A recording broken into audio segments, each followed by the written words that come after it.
As you know, the Texas Longhorn fans out there are saying they are finally back. And it's according to how you define it, whether you define it by winning a national championship or being a consistent playoff contender. If it's the latter, Texas is back.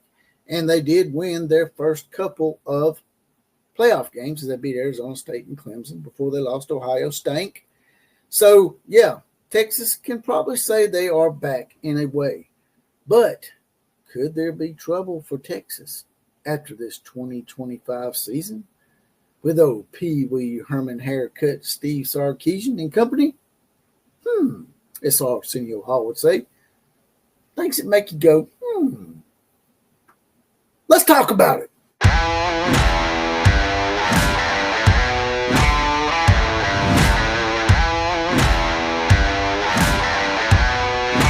Are you ready?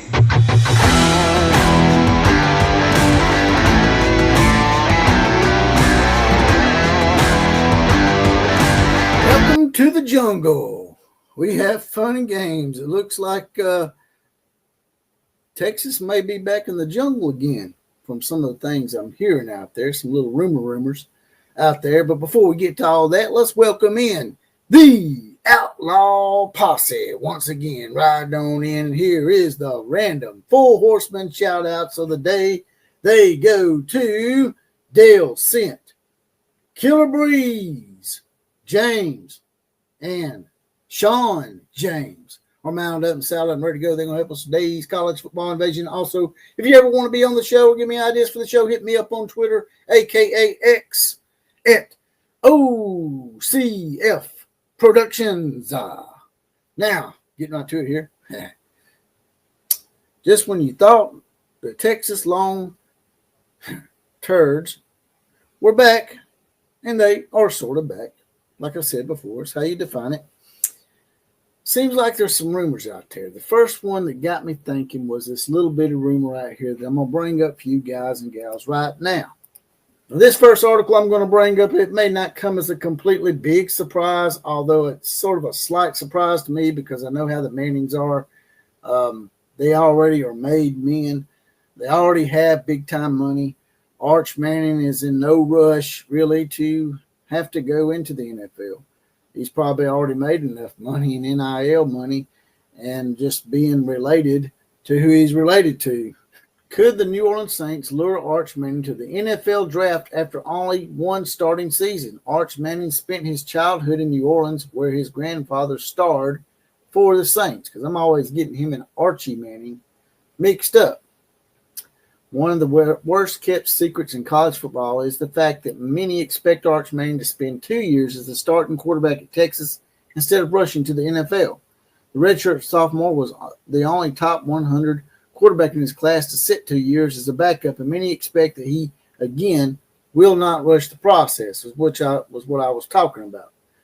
This weekend, though, news came out of the NFL that just might complicate the decision. New Orleans Saints quarterback Derek Carr unexpectedly announced his retirement Saturday from the NFL. The Saints have truly opened quarterback competition between second-round pick Tyler Show, Jake Hayner, and Spencer Rattler.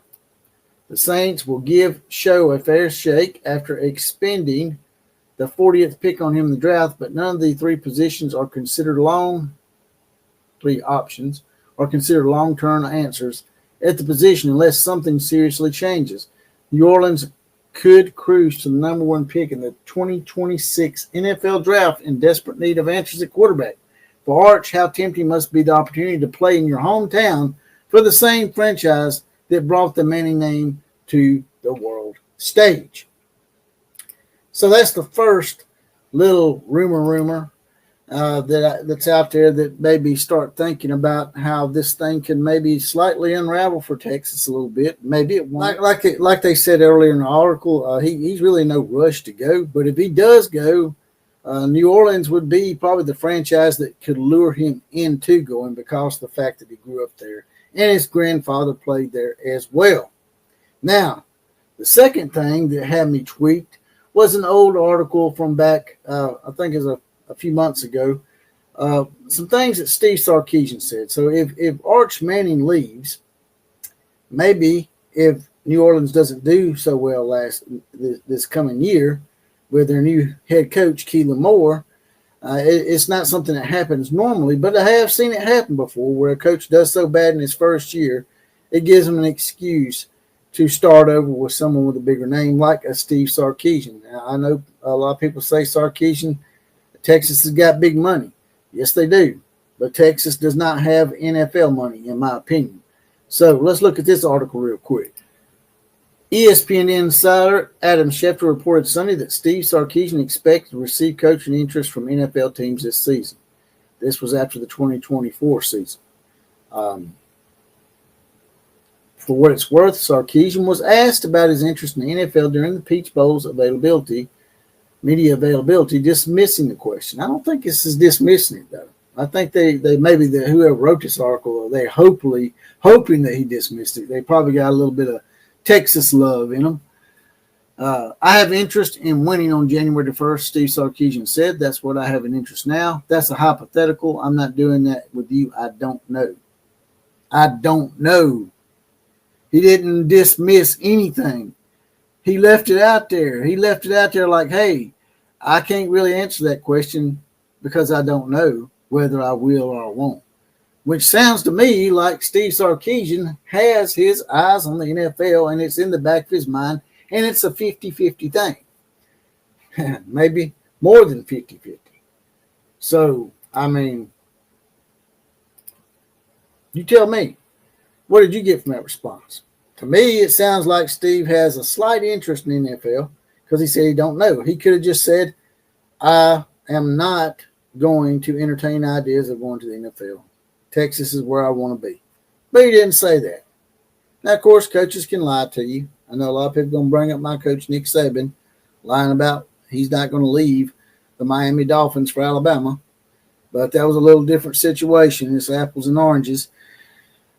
But I really think that Steve Sarkisian does indeed have his eyes on the NFL. He went there before. He left while he was a offensive coordinator under Nick Saban. He left and went to the Atlanta Falcons and then came back as an analyst and ended up being the offensive coordinator again at Alabama. And now he's at Texas. He has his eyes on the NFL. And the question is now, if Steve Sarkisian were to leave and go to the NFL, who would Texas get to replace him? I mean, we know before Steve Sarkisian, they went through a numerous litany of coaches before they finally got to him and started having success again. So it's not a given that even with all the money in the eyes of Texas, that they're going to get the right guy, no matter how much money you got. Hell, the Yankees, one of the richest organizations in baseball, went numbers and numbers and numbers and is still going numbers and numbers of years without a title. It doesn't always mean that you're going to win championships just because you have the most money. But here are some head coaches that have been thrown out there as possible replacements for Steve Sarkisian. Texas has big money, so they could go big. Now, with Steve Sarkisian, they didn't really go big because he was an offensive coordinator. He had been a head coach at USC in Washington, granted, but wasn't extremely successful there, so they didn't really have to break the bank to get him. But this time around, they may do that because Steve Sarkisian has become a big name. But here are some of the candidates. One was Kurt Cignetti. A lot of people bring him up for future openings at blue blood programs, but to me, Kurt's only had one decent year at Indiana. He still needs to prove more to me. Lane Kiffin is a name that keeps coming up. Now, Lane Kiffin to me would be an excellent fit at Texas.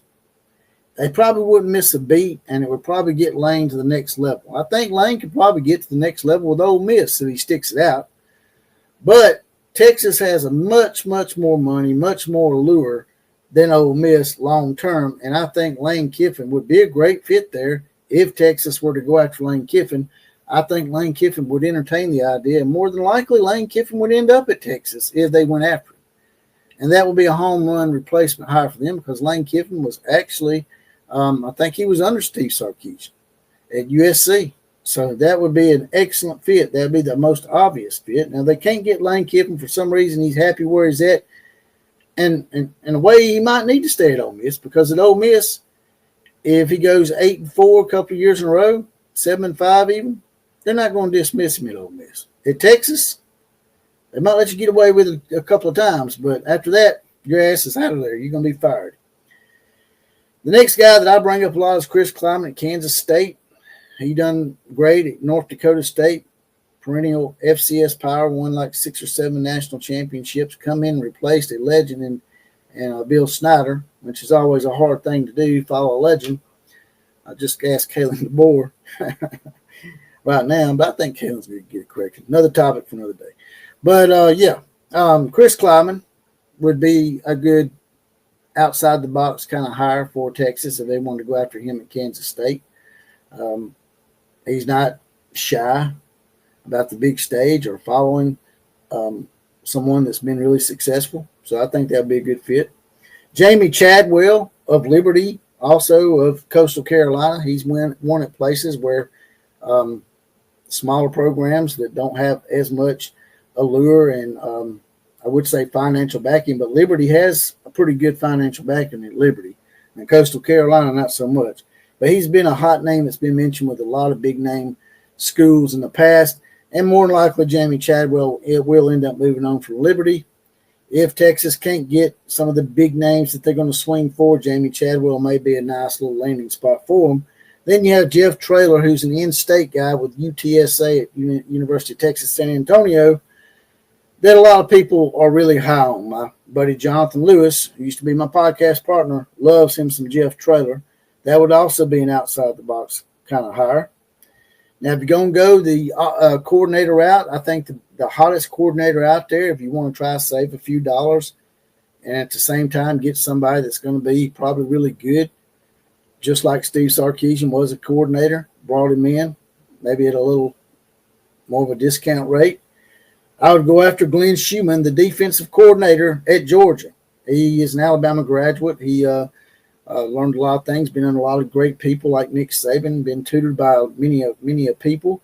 He is a defensive guy, first and foremost, but I think if you're going to go that route, Glenn Schumann would be the guy to go after. Now, these are some names. These are some big names here. This next one, I hate to even mention this guy because to me he's a complete farce. He's good short-term, long-term, not so much. And that's Urban Liar. I know, Urban Meyer. But I call him Urban Liar because the guy, he lies like a volcanic eruption. I mean, when his lips are moving, that's how you know he's lying. He's got a lot of baggage. But he is a successful coach, short-term. He done it short-term at Florida. He done it short-term at Ohio State. So I think that, more than likely Texas would entertain that idea. Urban Meyer would probably be one of the top 3 or 4 people they would call first. Me here at Alabama, I don't have nothing to do with that guy. Like I said, he's got a lot of baggage and a lot of highly immoral stuff about him that I really don't care for. Moving on from that, these last 2 are the 2-headed monsters from the state of South Carolina. Shane Beamer. Shane Beamer is he's really coming on.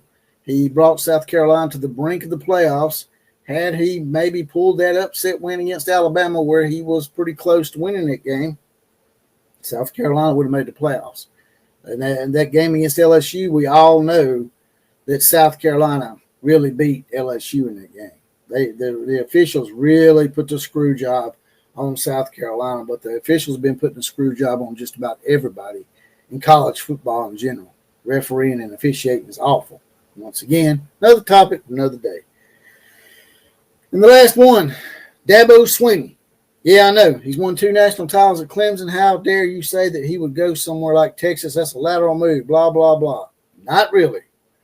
Yes, they won 2 national titles at Clemson, and it might be an easier route for Dabo to stay there to win a national title. At the same time, there's been some rumors that I've heard that, there's some backbiting going on and some people that weren't too happy about some of the stuff that Dabo said and some of the stuff that the Clemson program has went through the last couple of years. Some of the stuff he said about the transfer portal and yada, yada, yada. Not going to go into detail. Just know that there's supposedly some friction between Dabo and some of the administration at the University of Clemson. So, Dabo may be like, hey, y'all don't appreciate me, because he's got into it with a few of them live. I mean, there's been clips of him on radio stations getting into it with the fans and the boosters. So if Dabo is slightly unhappy at Clemson, it would probably be very easy for Texas to lure him away from Clemson. And I guarantee you, Texas could probably pay him much more than Clemson. But that's the ones I got today. That's the candidates I got for a possible replacement for Steve Sarkisian if he were to leave. You guys and gals, drop in the comments section and tell me what you think about all that. Who is you? You got some outside-the-box candidates that might could replace Steve Sarkisian. And the other question, y'all, is if Steve Sarkisian and Arch Manning leave, could they go in a combo deal to New Orleans? If Keelan Moore, don't work out, that would be something that maybe could even tempt Arch Manning into leaving even more if they were to tell him, hey, look, if you leave, we'll hire you coach, Steve Sarkisian. Think it's a possibility? And if those two do leave, do you think it will unravel Texas for another 5 to 10 years? Drop in the comment section. Tell me what you think. That's all I got today. If you don't mind, there's a little heart down here with the money dollar sign in the middle. If we want to make a one-time donation program, smash that heart. Also, you can join the Outlaw Posse and get your random Four Horsemen shout out, as well as possibly get that badge. Not possibly. You will get a badge. As well as possibly be the comment of the day. Like, share, comment, and subscribe to this channel. That's the big four, and they're all absolutely free, especially subscribing. Subscribe. It's free. KMCA to all the other teams. Class is now officially dismissed.